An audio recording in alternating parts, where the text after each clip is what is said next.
Hi, it's Karen from Vintage Style Journal Creations.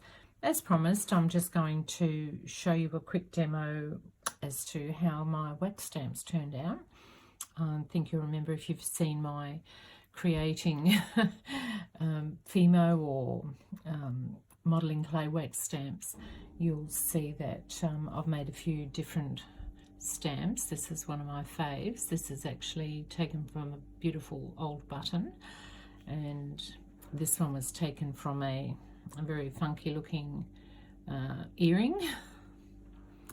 Again, this is just from a rose cabochon, and this one here was taken from a brooch. Where are we? Let's see if you can see that there. Okay, so I'm going to try and do a few, and hopefully they'll turn out okay. These can be a little bit trial and error depending on the wax and how hot the wax is, and I've made one just here a couple of minutes ago, and what I think will need to happen with these particular stamps is that because they're not the cold steel type of stamps that you generally purchase online and they're homemade, they can take a little bit longer to be able to pull the stamp away from the wax. So the other thing that I've noticed too is that in putting the wax down, it's always a good idea not to have it too hot, but just have it hot enough for the stamp to actually create its beautiful image into the wax. If you just let the wax cool down a little bit prior to putting the stamp on, I've found greater success with that. So we'll just try this one again and just see how we go. I might just leave it just cool down a smidge prior to putting the stamp on, and see how we go there. This is a lovely shade of pink. As you can see, I mix my colours, and I'll just throw a couple more white in there and keep it going just so that I can do a few stamps. I'll put a little shade of a bronzy red colour in that I've chopped up a little bit, and I'll put a little bit of pink in that one as well. They come out a variety of different colours. I much prefer this. I think it's very Chanel-like. I love that pink. It's just so beautiful. These look great also if you rub them with a little bit of gold, or if you've got any gold pens that you typically use for a permanent marker type of gold ink pen. You just put a little bit of that over the top of it. It's probably easier if you're going to use a pen. I tend to use gold rub with my finger. I just love the way it looks, and I'm not going to do that tonight. I just want to show you how the stamp looks once I've put it on. So this should cool down a little bit by now, so I'm just going to sit that on there gently, and hopefully the image will come out and it won't put a hole in it, or it won't just be sitting on top of cold wax, because I did leave it go for a little bit longer than I normally do.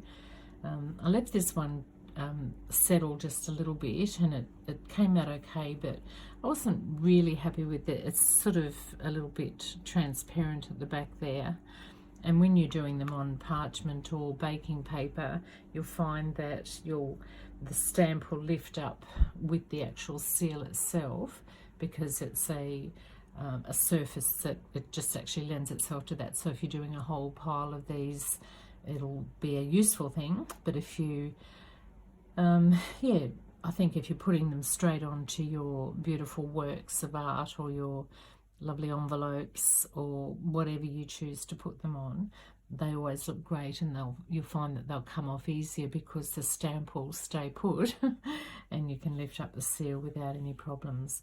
So I'm going to try this one, because I did leave it stand quite a while before I put the stamp in. Much better. Happy with that.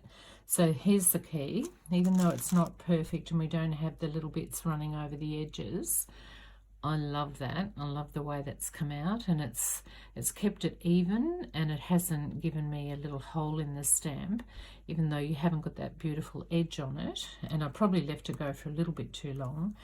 So you've got that lovely round edge on this one.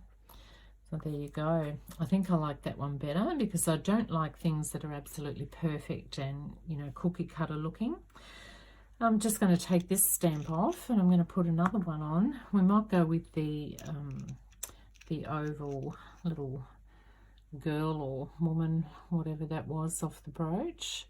And I'll go with this one. Just going to mix up my colour here for a bit. My flame is quite soft and it's not burning brightly. When you have a burning brightly flame, it tends to really cook the wax very quickly, and you can often get those bubbles in the wax because it's overheated. So it's good if you're in a hurry and you're doing a lot of stamps at once. I think I want that just a little bit lighter, so I'm going to put some more white into that one. Just let it sit there for a bit. But I'll just show you the flame here. So the candle, I use scented candles, but you can see that flame there is quite small. And I put it on the glass because I don't want to burn my surface here. But yeah, I think if you're in a hurry, have a higher flame. By that I mean you probably need a newer candle. I've used this one quite a few times, that's why it's settled down now. But when you are using a high flame, just take care not to overheat the wax, so that you want it runny enough to get down onto your surface, but you don't want it so hot that it's bubbling and putting big holes in your stamps. So bear with me, a little bit of patience here. I think I'm tending to be tested for patience because I'm not generally a super patient person. I think it's just the way that God's teaching me to be a little bit more patient, waiting for the wax to melt. It's like watching concrete dry. You can make any colour you like. Obviously, there's some gorgeous colours in the little beads that you can get. You can get some beautiful sticks as well. The colours are just really very pretty, and the candle type wax I tend to steer clear of. I find it a little bit wasteful, and I'm not very good at coordinating with one hand while I'm stamping with the other, so I tend to steer clear of that. And when I use the other stick wax, which I find pretty economical, the only problem I have with it is that it's probably just tricky to cut up, and I like things ready to rock and roll, so I like the smaller beads. I just find them a little bit more convenient.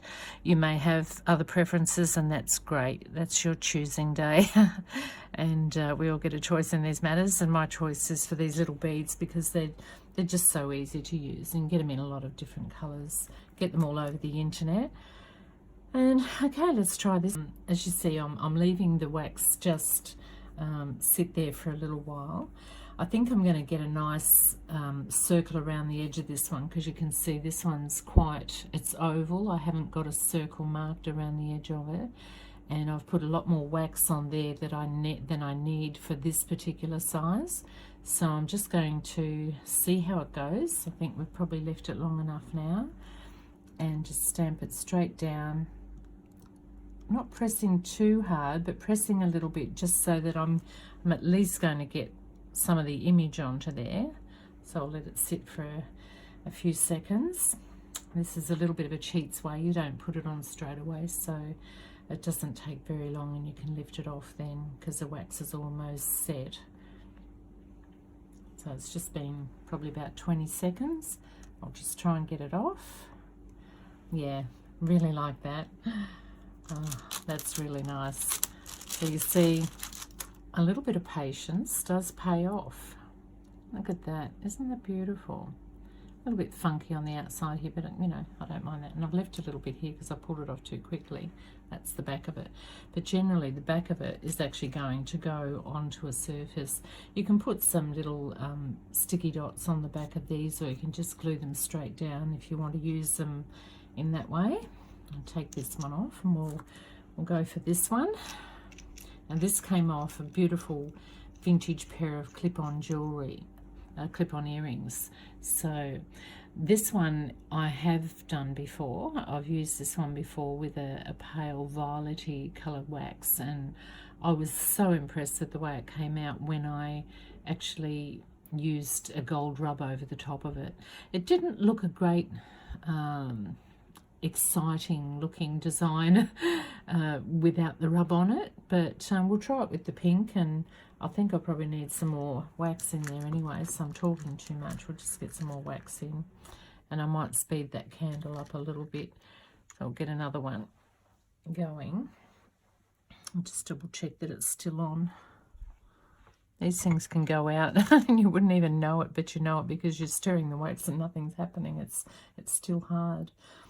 Good thing about wax is what I've found to do, and I'm sure this isn't probably my idea, I'm sure others may have even done this also, but when I put the wax spoon down on the surface, you'll get a little bit of wax left there. You can just scrape that off and reuse it.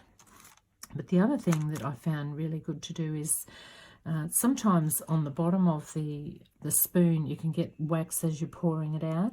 So if you just use another little spoon or another little implement of some description and just scrape it, you can actually just remelt it in that spoon, or you can easily get it out once you've scraped it into that spoon. So you're not really wasting any wax.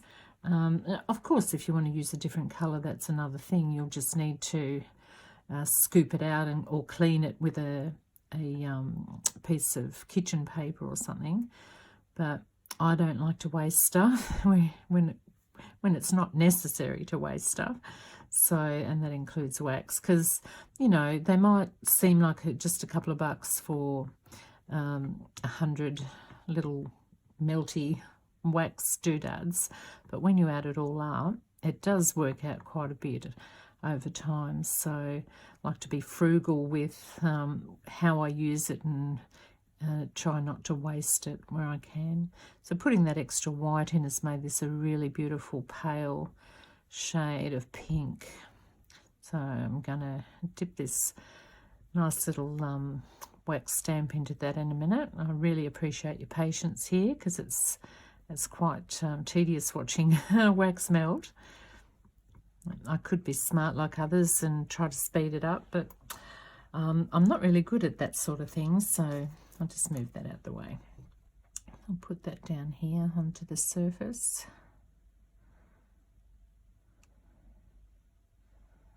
You can see, because it's slow flowing, that it's actually not super hot.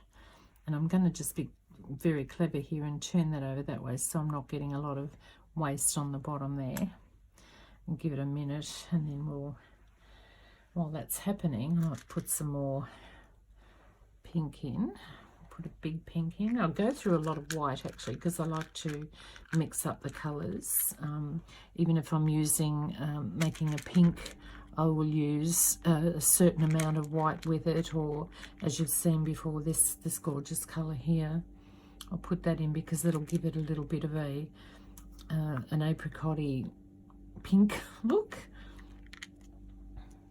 Because I've put a whole pink one in, I'm going to put a lot more white in, because that's going to be quite bright. And I'm not a bright colour person. I don't tend to like bright colours, so I'll just pop this one down now that it's been sitting there for a while. I think that's the key to using these. Because they're not cold, they're not going to immediately put their indentation into the wax and without getting some kind of hole, because it's just going to spread out really quickly as soon as you put it into that hot wax. But because I'll let it cool down a little bit, I think you'll have greater success, particularly with your homemade wax stamp seals. So I'll take that out of there now. It doesn't take too long. You can see the indentation in that quite okay. And if I were to put some rub over that, it would highlight that center little piece where there was a stone. So yeah, that's pretty lovely. I like that. And the next one is my fave. It's the rose. I'll just screw it on with my little trusty little handle here and my very crude little bolt looking thing. I think this is just taking a little bit too long. I probably should have heated it up a bit quicker.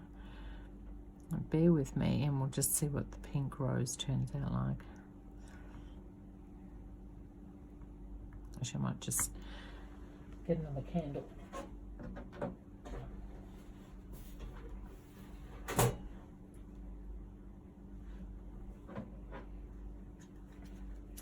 So talk amongst yourself whilst I'm doing this.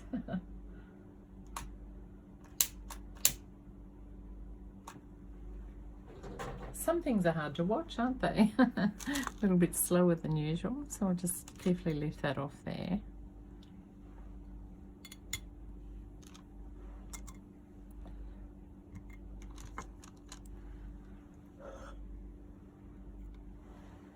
Hopefully I won't get my hands stuck in it and burn myself.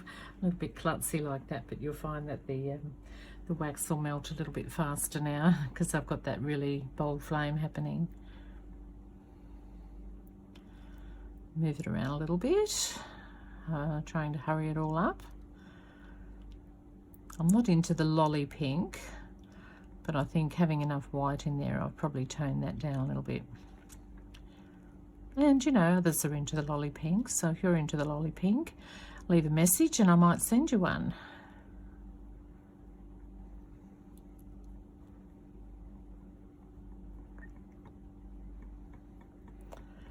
All right, that's what I've been doing some of these, and been doing them with a hot glue gun and using just simply hot glue. They come out fantastic, and you can do quite a lot of them very quickly. I tend to rub the gold over them because they're not easy to see with just the clear glue, but I really like the way they've come out. So what I've been doing is I've got quite a collection going, and you can see that started to move that along, didn't it? Putting that higher flame there. But I've got these here. This is my trusty little box where I've put my quills for my writing, and these are all the hot glue ones. Just love them. So they've all turned out quite beautiful. They're not perfect, but they're really lovely when you put them on pieces of vintage paper. And I'll put a beautiful little leaf from a lemon verbena in that one, and a bit of glitter, a little bit of bling. I love this one here as well. So that's just a little collection of, you know, about an hour's work there. All right, this one's ready to pour because it's quite hot. So I'm actually gonna pour it over this little bit here and get that wax back. And it's not too big, so I'm not going to use all of it. I am going to turn it over that way though.